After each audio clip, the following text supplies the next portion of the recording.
Olá, começa agora o programa Trabalhador em Foco. Esse programa aqui é uma realização do Movimento Sindical de Petrópolis, através da união de diversos sindicatos, que fazem com que eu tenha a oportunidade de levar para você aí de casa informações sobre o dia a dia de todos nós trabalhadores. Muito mais que trabalhadores, cidadãos. É por isso que hoje a gente vai conversar com a Drica Madeira.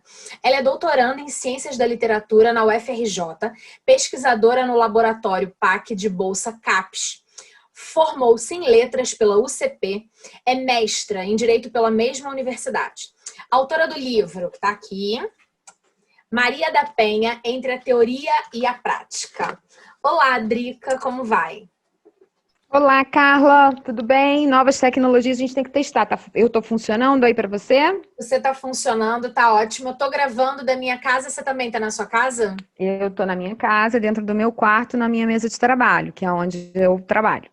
Uma cientista, uma pesquisadora, mulher na pandemia, anda trabalhando na mesa de trabalho no quarto? Pois é, né? Porque a pandemia fez a gente olhar para dentro, né? Olha, hoje eu tive com o professor Hansen, num encontro internacional de estudos literários, também online, virtual, e ele falou uma coisa fenomenal.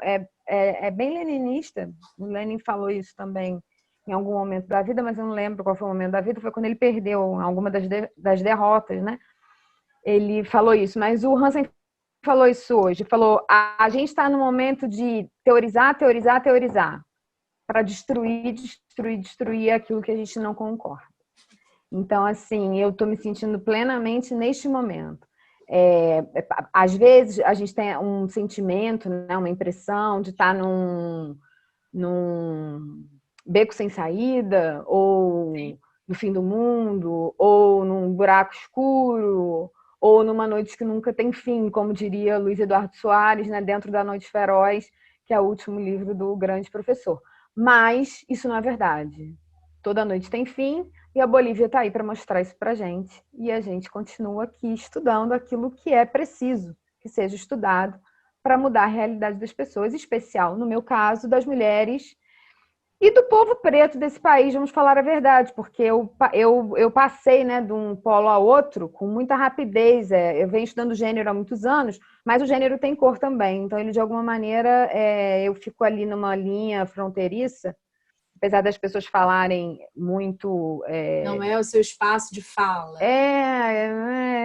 Na verdade, não é isso, né? Os estudiosos que falaram sobre isso não queriam dizer isso, não queriam dizer que outros não podiam falar, mas queriam que outros não silenciassem aqueles que falam. Então, não falo em nome de ninguém, eu falo com as pessoas, porque eu acho muito mais importante do que falar em nome de alguém, falar com as pessoas. E é por isso que é sempre um prazer estar com você, no Trabalhador em Foco, e com todo mundo que está nos assistindo, seja de manhã, de tarde, de noite, né? Porque Sim, agora as pessoas podem ver a qualquer horário, a qualquer tempo, né? é A qualquer verdade. momento. Muito obrigada pelo convite mais uma vez. É sempre um prazer falar com você. Você já é persona grata aqui no Trabalhador em Foco. E você escreveu um artigo que foi publicado pela Z Cultural, que é a revista do Programa Avançado de Cultura Contemporânea. O artigo é intitulado O que a pandemia nos mostrou, mas nós já sabíamos. Então, eu queria que a gente começasse esse papo primeiro falando assim, que revista é essa? Qual é a importância desse artigo num contexto científico para as pessoas então entenderem o porquê que a gente está transformando esse artigo num programa de TV para todo mundo? É ótima essa pergunta, Carla, porque é o seguinte: primeiro, as pessoas não qualificam, né, o pesquisador como um trabalhador. Eu acho que isso primeiro, brutal com quem fez a sua profissão. Acho que agora as pessoas estão percebendo na pandemia o tanto que um professor faz falta em casa. Não à toa você vê um montão de gente dizendo: preciso de escola, preciso que meu filho volte para a escola. Então, aí a gente começa ali na escola. A gente sai da escola e continua estudando. Quando a gente continua estudando, a gente percebe que nem tudo já está dado, que algumas coisas precisam ser reelaboradas, reinventadas, reimaginadas. E aí, esse papel de pesquisador também é um papel de trabalhador. Certo.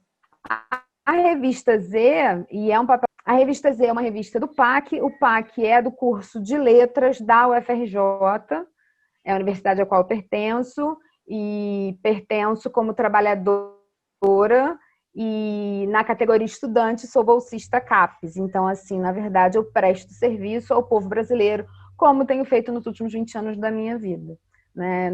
Eu nunca nem tinha feito essa conta, agora que eu fiz, né? Eu sempre trabalhei para o povo brasileiro em todas as esferas, né? Na esfera municipal, na esfera estadual e agora na esfera nacional, porque a minha bolsa é paga com o dinheiro do contribuinte. É bom que as pessoas saibam disso, porque, primeiro, para qualificar como trabalho. Segundo, para entender o que é que faz um bolsista, que aparentemente não faz nada. Né? Ele tenta olhar, observar os fenômenos da realidade e chegar a determinadas conclusões para que a gente ache saídas, resolva problemas. E é claro que nas exatas isso fica muito mais fácil do que nas humanas, porque você só vê o produto final. Né? Então você vê a lâmpada, mas você não sabe quanto tempo o cara demorou para testar aquele negócio ali, quantos erros há no laboratório para ter um acerto. E a área de humanas é a mesma coisa. O quanto de pesquisa, o quanto de bibliografia, o quanto de estudo você tem que ter e se aprofundar, e o quanto de dado precisa ser real, precisa ser examinado realmente, precisa ter responsabilidade, né, ética na pesquisa, para você poder publicar, especialmente em periódicos que são internacionais também, e na pós-graduação. Então, é muito importante.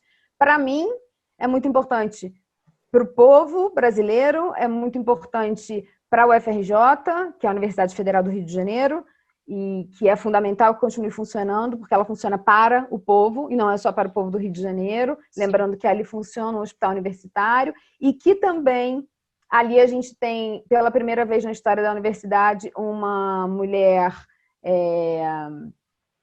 coordenando, dirigindo todo o trabalho, né? É a nossa reitora, dirigindo todo o trabalho da universidade em meio a uma crise sanitária que a gente vive um descalabro nacional. Então, eu acho que a UFRJ e a Fiocruz são destaques, e duas mulheres lideram o destaque do que a gente tem no Brasil acerca do que é a Covid-19. Perfeito. O seu artigo, que você, uma estudiosa da questão relacionada à violência doméstica, à violência contra a mulher, você começa seu artigo falando de pandemia. Eu que li o seu livro e te acompanho profissionalmente há não sei quantos anos, mas aí brincando todos os dedos da mão, e que sei do que você fala, porque comungo da maior parte das suas opiniões nessa questão, ou talvez integralmente, porque a utilizo como minha fonte de conhecimento. Você faz a triagem, você fala, eu confio na Drica.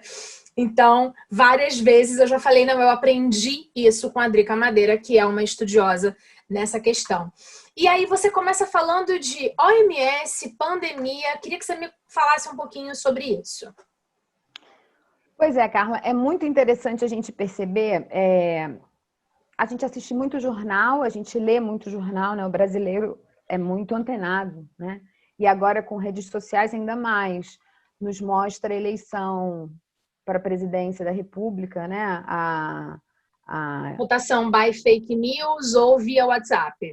Mas de alguma maneira, alguma informação que circula ali, né? Sem querer ser crítica ao governo exatamente, mas assim, uma informação que circula para quem antes talvez não pudesse ou acessasse menos. Então, de alguma maneira, ela sendo fraudulenta, mentirosa, caô, tudo caô, não, ela circula. Mas o jornal continua sendo, o jornal, especialmente o jornal televisivo, né? Ele continua sendo, nos canais mais importantes, mais renomados e conhecidos, continua sendo uma grande fonte de informação. Sim. Além disso, a gente tem os canais da rede, como, por exemplo, o YouTube, que também é um lugar onde as pessoas têm buscado muita informação. Os organismos internacionais, eles não ficam atrás, então eles se utilizam desses espaços para darem os seus recados. Por exemplo, o ebola está acontecendo não sei aonde, a cura, quem sabe, da AIDS um dia, né? Você imagina que vários remédios que a gente toma para dor de garganta foram estudados na década de 80 na busca da cura do HIV. Né? E aí esses ASE todos são fruto desse serviço que os pesquisadores prestaram à sociedade brasileira. Não serviu ainda para a gente acabar com o vírus do HIV, mas serviu para as pessoas viverem mais e viverem melhor. Então, os organismos internacionais, eles têm compromissos internacionais com países, com a maior parte dos países, né?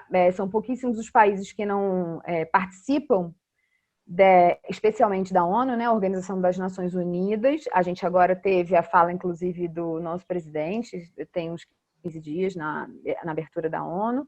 Sim. Mais uma reunião, né, da ONU, e é daí que eu tirei o meu problema, porque eu estava pensando o seguinte, a gente fala muito, eu tenho estudado muito a violência contra a mulher na perspectiva da Lei Maria da Penha, depois do mestrado, no que diz respeito ao dispositivo legal, de pensar assim, olha só, a gente apanha, então a gente quer bater.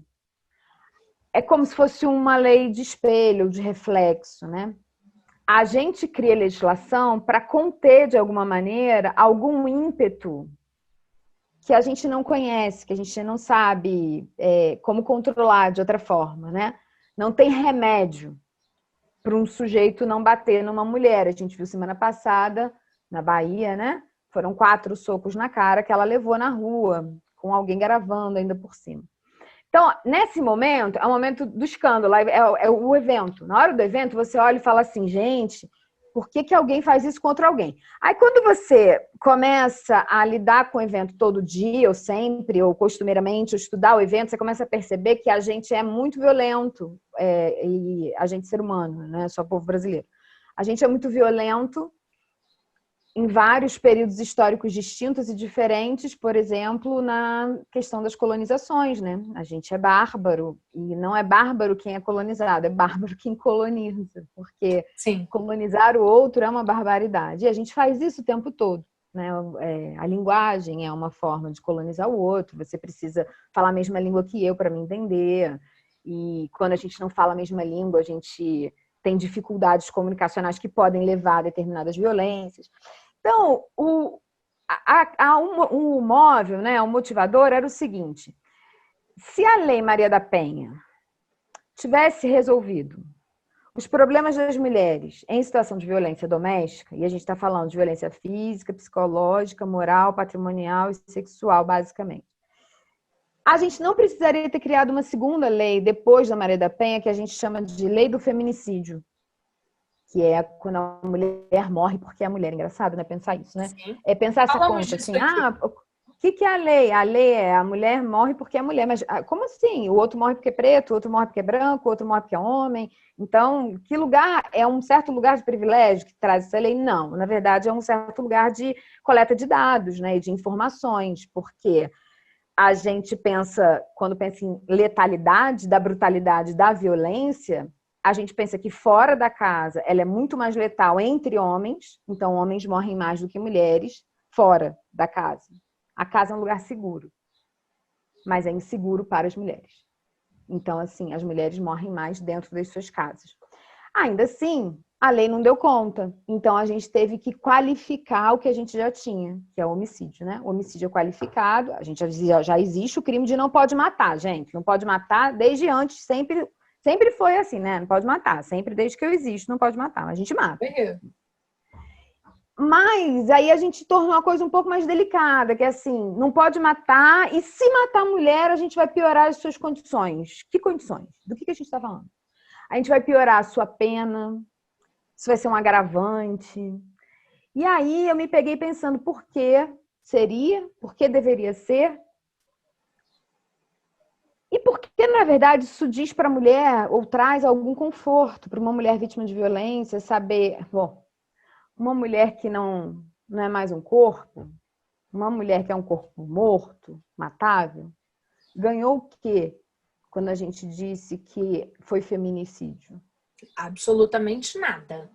Então, Contudo, isso faz a gente pensar, faz a gente pensar várias coisas. Vamos pensar várias coisas daí, né? A primeira coisa é, não diz muita coisa porque ela já está morta, então não volta atrás. sim. Não diz muita coisa porque, pedagogicamente, já estava escrito que não podia matar. E a gente continuou matando. Então, Sim. pedagogicamente também não é uma lei educativa, vamos pensar assim. Por fim, a gente imaginar...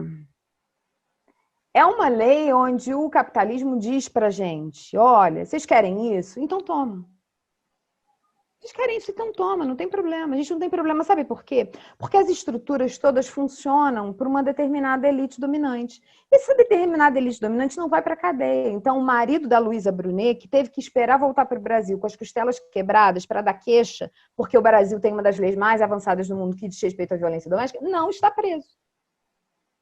E não foi preso em nenhum momento. E assim, vou dizer aqui uma coisa para a gente pensar também. Não foi preso e é justo. Por quê? Porque ele tinha dinheiro para pagar fiança. Como o crime não foi em flagrante delito, você pode responder em liberdade, se você for réu primário. É justo que seja assim. A gente pensou essa lei. Essa lei é pensada por nós todos, brasileiros, né? Então, a gente também culpabiliza a justiça no que ela faz de certo. Que o outro está livre. Não, o outro está respondendo em liberdade depois de pagar a fiança. É muito duro para quem tem dinheiro para pagar a fiança. Fomos nós que criamos a lei e que estabelecemos a fiança. Olha só, que interessante. E aí, a gente sabe quem não tem dinheiro para pagar a fiança e a gente sabe quem está preso quando a gente entra num presídio. Eu não sei se vocês já tiveram oportunidade de visitar algum presídio, eu já visitei o Talavera Brus, o tempo que eu trabalhei na Superintendência de Direitos da Mulher. É um lugar muito, muito duro, porque você está falando de mulheres que estão condenadas, né? Ou seja, elas cometeram algum crime. E é horrível, porque são mulheres que cometeram um crime que estão presas. As celas são horrorosas, o lugar é tudo horroroso, a comida é estragada, e a gente não está nem preocupado com isso, porque elas cometeram um crime, então elas não são merecedoras de nenhum tipo de afeto nosso. Ou pior, elas são merecedoras de um afeto de desprezo, porque mulher presidiária não tem nem fila de... a fila que faz no final de semana, que as mães e as esposas fazem para visitar os maridos e os filhos, então não fazem para visitar as mães ou as filhas ou as esposas que ficaram presas no Talavera Brus. Muitos porque estão presos em Bangu. Outros porque não fazem, porque aquela pessoa passa a não existir. Então, assim, por que eu estou falando essas coisas? Para a gente entender, essa é uma tentativa de entender como é que esses organismos, que parecem que são coisas aleatórias às pessoas, fazem parte da nossa vida real. Então, a Organização Mundial de Saúde, que é a OMS, ela diz para a gente, né, o que é a pandemia. Você entra lá, ela explica o que é a pandemia. Pandemia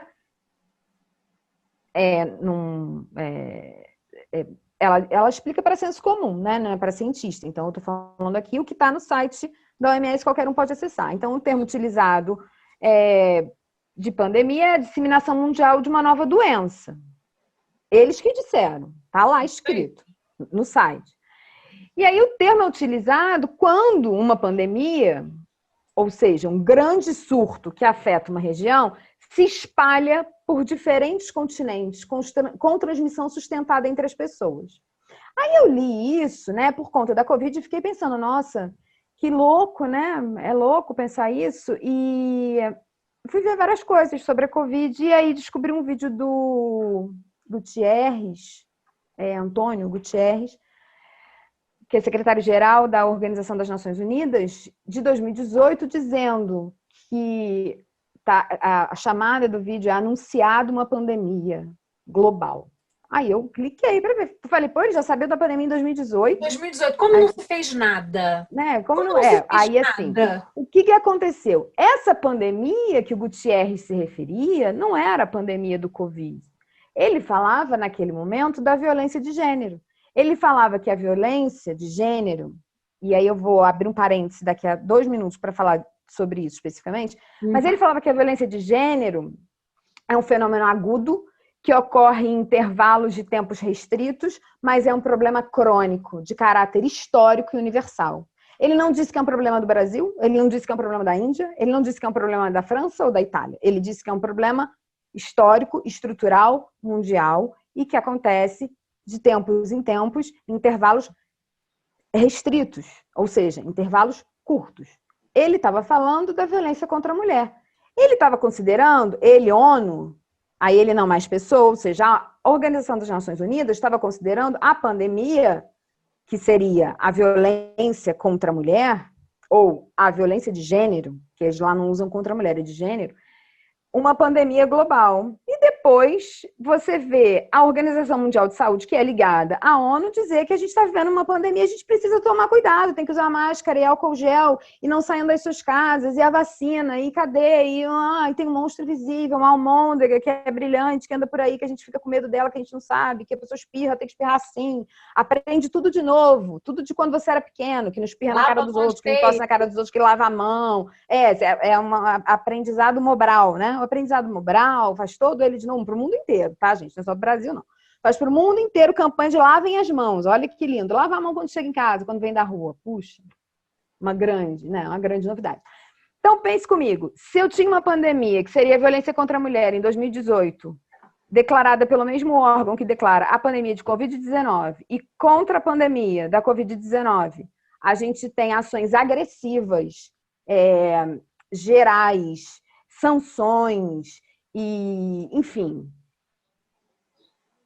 mobilizações internacionais contra, a favor, muito pelo contrário, não é, deixa de ser, quais são os casos e como que são, a contabilização, quem contabiliza o quê, quem é o dono da contabilidade, se tem leite, se não tem, hospital de campanha, roubo, superfaturamento de equipamento, né, incrivelmente, né, superfaturamento de equipamento na pandemia. Mas já era para a gente estar acostumado, porque a gente tem uma pandemia desde 2018 que a gente não fez nada. A gente não se mexeu. A pergunta de a gente quem não fez está nada. assistindo agora é o seguinte: mas a pandemia do Covid mata. E matou só no Brasil? Não é uma pergunta óbvia? E matou só 150, no Brasil 1.000 pessoas hoje, por 156, dia. né? Como é que é? 156 mil pessoas até Isso agora. aí. Né? Então vamos pensar. Desde março, a gente, hoje, dia da gravação, 23 de outubro, são 17 horas e 10 minutos.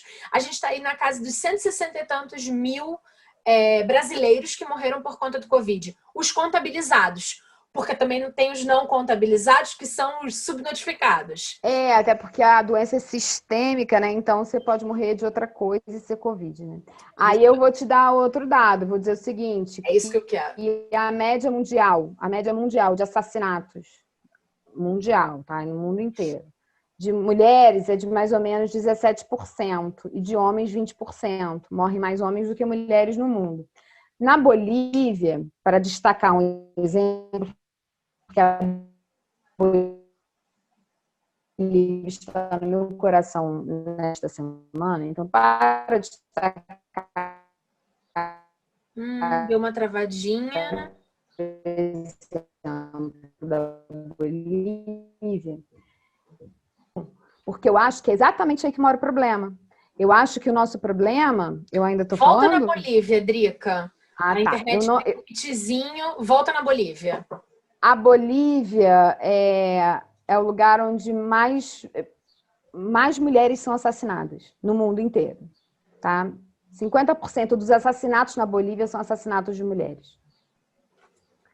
Eu não vou te falar de números exatos, porque números são dados variáveis e, inclusive, contestáveis, dependendo da causa-morte, que vai lá na certidão de óbito. Mas eu vou te falar da forma de tratar. Por que é que uma pandemia é importante e a outra não é? E aí é que entra a minha questão. E aí é que entra a questão do artigo. O contexto existe uma pandemia que matou X milhões de pessoas. Existiu uma escravidão também, existiu um holocausto também, existiram outras pandemias. Aliás, a gente sabe quantas pessoas morreram de ebola na África? Não, porque a África não é um mundo. A gente sabe porque morreram na França, morreram na Itália. Inclusive, se fosse só no Brasil, a gente também não saberia. Aliás, no Brasil, a gente não sabe. Quem sabe é um consórcio, né? Que é um consórcio de imprensa que pega os dados disponibilizados pelas secretarias que são subnotificados, porque o presidente da República disse que não há dados sobre isso, não quer falar nesse assunto e ponto. Então, assim, diante dos fatos, é muito estranho a gente pensar que por que quando era com uma parte da população, e aí eu vou voltar naquele que eu disse 2 minutos, do gênero, por que a violência de gênero é a violência contra a mulher? Por quê? Porque a Simone de Beauvoir diria o seguinte: Lá Existe, na década de 1940, não é isso? 1949 foi onde ela escreve Segundo Sexo, nem feminista ela não era, coitada. E aí o povo ainda diz que ela era feminista. Ela até é feminista no final da vida, mas aí ela não era. A Simone diz assim, olha, existe um paradigma de humanidade. O paradigma da humanidade, ele é homem, branco, heterossexual, cristão, militar. Esse é o paradigma do que a gente considera humano. Tudo que está fora do paradigma é outra coisa. É o outro. Você está me dizendo que ela falou isso em 1949? Só para 1949. Só que a gente pode pegar antes disso e pensar que isso que a Simone constata em 1949, em 1492, com a colonização das Américas, os europeus também pensavam a mesma coisa, né? Eles pensavam, nós somos o paradigma, nós somos a humanidade. Então, e esse resto?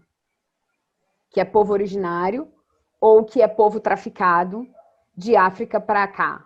Isso não é pessoa, não é gente, né? Não tem espírito. E aí, enfim, aí não tem Ucrânia menor, aí a gente começa a inventar 555 milhões de saídas para justificar que o outro não sou eu. E aí você pode levar esse mesmo lugar, ó, a gente está 1492, pensando em colonização das Américas. Mas a gente pode ir para antes, pensando em conquista da Europa, por exemplo, nos supostos bárbaros. Quem gosta de viking, assim, vai entender. Mas você pode vir para depois também. Então, olha só, eu tenho a conquista da Europa, a formação dos Estados Nacionais, eu tenho depois a conquista das Américas, a formação desses Estados Nacionais, a gente tem depois a conquista do continente africano e do continente asiático, e a gente tem a invenção de raça. Na invenção de raça, a gente tem a invenção de quem vale e quem não vale, e quanto quem vale. E esse texto reflete exatamente o meu constrangimento de fazer parte daquilo que eu já não gostaria mais de estar incluída, que a Simone disse em 1949, que seria o segundo sexo. Mas não sou só eu que faço parte disso.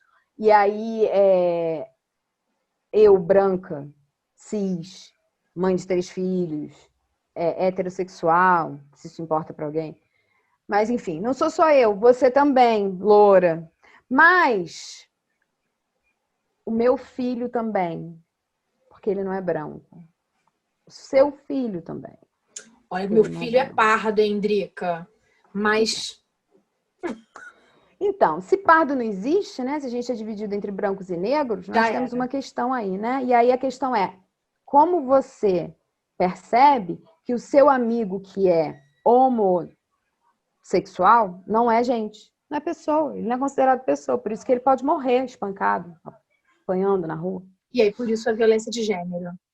Por isso que é de gênero, porque você pensa assim, olha só, existe um gênero que é a norma, existe todo o resto. Tudo que não é aquilo tá descumprindo a norma. Então, quando você descumpre a norma, você não merece o fundamental, que seria a dignidade salvaguardada em vários estados nacionais, na forma constitucional, de que somos iguais perante a lei. Não, não somos iguais perante a lei, em nenhum lugar do mundo. Por quê? Porque a lei normalmente é feita por homens brancos, héteros, cristãos, que estão dentro do paradigma. Então, eles fazem que leis? As leis que interessam para eles, não é as leis que interessam para a gente. E a gente vem falando disso há muito tempo. Então, por que a pandemia da violência doméstica não foi um alarde mundial? Porque ela não mata? Ela não mata quem? Ela não matou você? Mas ela matou, sei lá, a irmã de alguém, a filha de alguém, a mulher de alguém. O problema é que quando as pessoas viraram números, as pessoas elas deixaram de ser pessoas também, elas são só números. Quando todo dia você fala de morte e todo dia o seu filho joga videogame para matar alguém, ele também está subjetivando uma potência de não humanidade naquilo que ele mata. Apesar de também morrer quem atira vai morrer depois de quem já está morto. E com a mulher acontece exatamente isso. Então, a pandemia de Covid atinge a humanidade como um todo. Que humanidade? Branca, homem, hétero, essa. Porque quando a gente tinha a pandemia da violência de gênero, que atingia gay, lésbica, negros, mulheres, aí não tinha problema nenhum, a gente não tinha o que fazer, porque aí é cultural, cada um age do jeito que dá, tem Lei Maria da Penha para te defender, percebe? Essa que é a questão. Você tem um Estado Nacional para te defender. Quando você não tem, é porque você está em risco. Quem está em risco? Homens brancos. Então, assim, o artigo trata basicamente de como o patriarcado é perverso, como o patriarcado criou essas estruturas e como ele nos convenceu. E nos convence diariamente, porque a conquista ela é diária, Carla. Ela não é uma conquista que acabou. A conquista das Américas não acabou, ela continua. Ela continua cada vez que eu chamo índio de índio e não de povo originário. E isso não é uma questão menor, não é uma nomenclatura, porque não. O Krenak, ele chama Krenak. Se você chamar ele de índio, ele não te responde, porque ele tem nome, é Ailton Krenak. Copenau é a mesma coisa. Então, assim, quando a gente pensa em humanidade como um bloco, a gente mente, a gente consegue ser hipócrita e a gente engana um pouco mais da metade dos humanos da Terra, do planeta Terra. E o meu texto fala isso. O meu texto fala, isso tudo já estava aí, a gente já sabia, a gente só não queria ver. A gente só não queria ver. Drica, te agradeço imensamente. Aí a gente está... Travou de novo a internet. Agora, por quê? Por que você vai me dizer que é violência? Travou, voltou. Então, eu agradeço imensamente. Nosso tempo já estourou há muito tempo. Para variar, né? Mas eu super agradeço o que a gente falou até agora, foi fantástico. A gente continua em breve e aí a gente vai começar tentando falar de patriarcado. Porque um monte de gente acha que quando a gente usa patriarcado é mimimi. E não é mimimi. A gente tem que entender o patriarcado, que eu acho que é o começo dessa história. Por que a pandemia do Covid foi percebida tão bem? E aí tá todo mundo usando máscara, tá todo mundo se preocupando. E por que a pandemia da violência de gênero não foi percebida? Vamos voltar para falar de patriarcado em breve? Vamos. E vai ser muito legal a gente falar de patriarcado num programa de movimento sindical. Porque deixa eu te contar uma coisa. É especial por isso, né? Porque é um movimento absolutamente dominado pelo aquilo que a gente tem de imaginário masculino, né? Exatamente. E assim, respeito imensamente a comissão do Programa Trabalhador em Foco, a qual eu, mulher, me reporto enquanto contratada, porque trabalho para eles, ou seja, vendo minha força de trabalho, nesse caso, minha intelectualidade, aí como você, cientista, né? Muita gente acha que é só legal estar aqui batendo papo, ela só faz umas perguntas ali na frente da câmera, é moleza. E a outra moleza... só responde. E o outro só responde. Então, essa moleza que eu faço, que é o meu trabalho, e você, essa moleza que você faz, que é só me responder, é fruto do meu trabalho para o movimento sindical. E a minha comissão é composta por 6 homens. E, pensando rápido, apenas um deles não é branco. Então, vamos falar de patriarcado. Vai ser interessante a gente comentar. Especificamente, eu, antes de terminar, ressalto que eu sou respeitada intelectualmente diante desses 6 homens. Isso já é uma boa coisa para a gente comentar.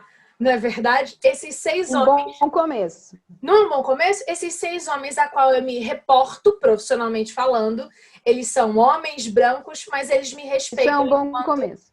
Intelectual. E eu acho isso o máximo. Voltamos em breve. Ótimo. Obrigada. Um beijo grande.